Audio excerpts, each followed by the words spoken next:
Assalamualaikum warahmatullahi wabarakatuh. Perkenalkan, nama saya Habib Sidik dengan nomor induk mahasiswa 1908101173. Di sini saya akan menayangkan sebuah video mengenai aliran tasawuf dan sejarahnya untuk memenuhi salah satu tugas mata kuliah metodologi studi Islam.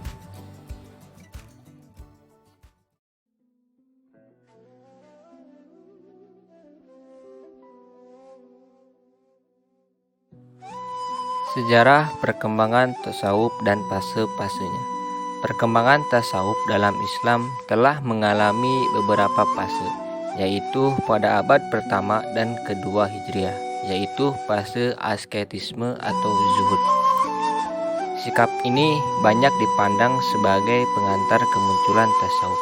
Pada fase ini terdapat individu-individu dari kalangan muslim yang lebih memusatkan dirinya pada ibadah dan tidak mementingkan makanan, pakaian, maupun tempat tinggal. Tahap pertama, tasawuf masih berupa zuhud dalam pengertian yang masih sangat sederhana, yaitu ketika pada abad ke-1 dan kedua Hijriah, sekelompok kaum muslim memusnahkan perhatian memprioritaskan hidupnya hanya pada pelaksanaan ibadah untuk mengejar keuntungan akhirat. Mereka adalah antara lain Al-Hasan Al-Basri wafat 110 Hijriah dan Robi'ah Al-Adawiyah wafat 185 Hijriah. Kehidupan model zuhud kemudian berkembang pada abad ketiga Hijriah ketika kaum sufi mulai memperhatikan aspek-aspek teoritis psikologis dalam rangka pembentukan perilaku hingga tasawuf menjadi sebuah ilmu akhlak keagamaan. Pada abad ketiga dan keempat muncul tokoh-tokoh tasawuf seperti Al-Juwainid dan Sari Al-Sakati serta Al-Kharaj yang memberikan pengajaran dan pendidikan kepada para murid dalam sebuah bentuk jamaah. Untuk pertama kali dalam Islam terbentuk tarekat yang kala itu merupakan semacam lembaga pendidikan yang memberikan berbagai pengajaran teori dan praktik kehidupan sufistik kepada para murid dan orang-orang yang berhasrat memasuki dunia tasawuf. Pada abad ke-5 Hijriah, Imam Al-Ghazali tampil menentang jenis-jenis tasawuf yang dianggapnya tidak sesuai dengan Al-Quran dan Sunnah dalam sebuah upaya mengembalikan tasawuf kepada status semula sebagai jalan hidup pendidikan jiwa pembentukan moral. Pemikiran-pemikiran yang diperkenalkan Al-Ghazali dalam bidang tasawuf dan ma'rifat sedemikian mendalam dan belum pernah dikenal sebelumnya. Dia mengajukan kritik-kritik tajam terhadap berbagai aliran filsafat, pemikiran-pemikiran Mu'tazilah dan kepercayaan batinnya untuk menancapkan dasar-dasar yang kukuh bagi tasawuf yang lebih moderat dan sesuai dengan garis pemikiran teologis Ahlus Sunnah wal Jamaah. Yang selanjutnya, macam-macam tasawuf.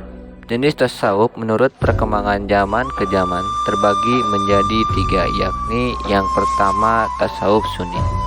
Tasawuf sunni atau tasawuf akhlaki. Tasawuf ini menitik beratkan pada perbaikan akhlak atau moral pada diri seseorang. Orientasinya adalah untuk mencari hakikat kebenaran yang dapat mengantarkan manusia untuk mencapai tingkatan ma'rifat. Ma'rifat adalah bersatunya manusia dengan Allah dengan metode tertentu yang telah ditetapkan. Tasawuf akhlak ini juga banyak dikembangkan oleh para ulama salafus soleh. Ajaran ini menurut para sufi melatih manusia untuk dapat menguasai hawa nafsu, menekan hawa nafsu, bahkan sampai pada mematikan hawa nafsu jika memungkinkan. Tentu saja membutuhkan pelatihan dan kebiasaan yang ketat. Para sufi yang mengembangkan ajaran tasawuf ini diantaranya adalah Hasan Al-Basri, Al-Muhasibi, Al-Qushairi, Syekh Al-Islam Sultan Al-Aulia Abdul Qadir Al-Jailani, Hujjatul Islam Abu Hamid Al-Ghazali, dan Ibnu Athaillah As-Sakandari. Jenis tasawuf yang kedua adalah tasawuf irfani. Ahli irfan adalah orang yang bermakrifat kepada Allah. Irfan diperoleh seseorang melalui jalan al-idrok, al-mubashir, al-wujdani, penangkapan langsung secara emosional, bukan penangkapan secara rasional. sebagai sebuah ilmu irfan memiliki dua aspek, yakni aspek praktis dan aspek teoritis. Aspek praktisnya adalah bagian yang menjelaskan hubungan dan pertanggungjawaban manusia terhadap dirinya, dunia, dan Tuhan. Sebagai ilmu praktis, bagian ini menyerupai etika.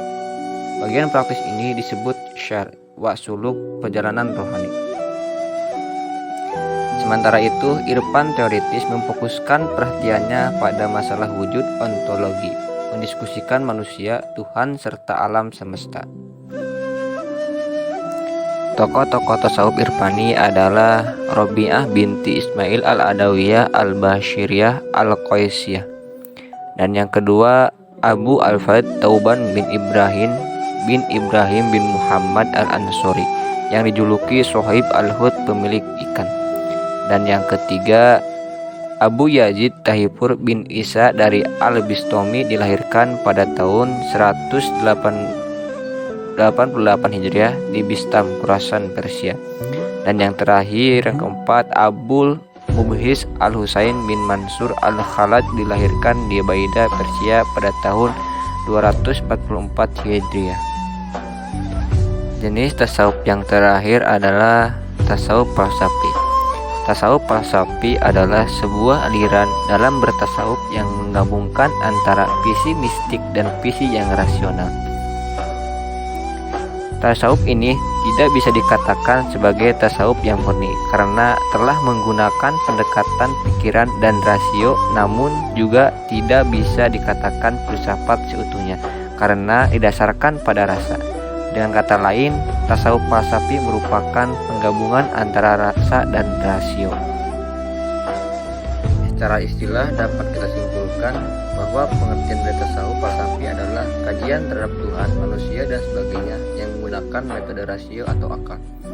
Aliran dalam tasawuf falsafi terkesan tidak jelas karena banyaknya istilah-istilah yang diungkapkan oleh tokoh-tokohnya dalam aliran ini yang tidak bisa dimengerti lantaran menggunakan istilah filsafat. Adapun tokoh-tokoh tasawuf falsafi antara lain adalah yang pertama Ibnu Arabi, yang kedua Al-Jili, dan yang ketiga Ibnu Saba'in. Sekian persembahan video dari saya mengenai aliran tasawuf dan sejarahnya. Kurang dan lebihnya mohon maaf. Wassalamualaikum warahmatullahi wabarakatuh.